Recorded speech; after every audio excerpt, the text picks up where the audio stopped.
When using a non-contact voltage detector, you want to use it on a live circuit first to verify that it works every time. I know this circuit is on,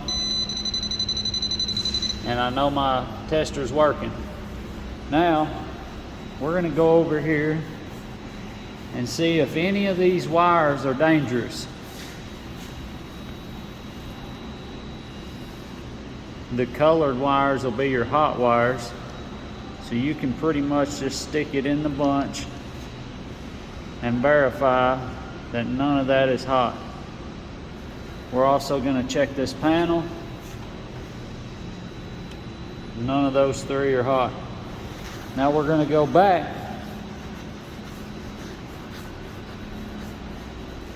to our live circuit and check it again.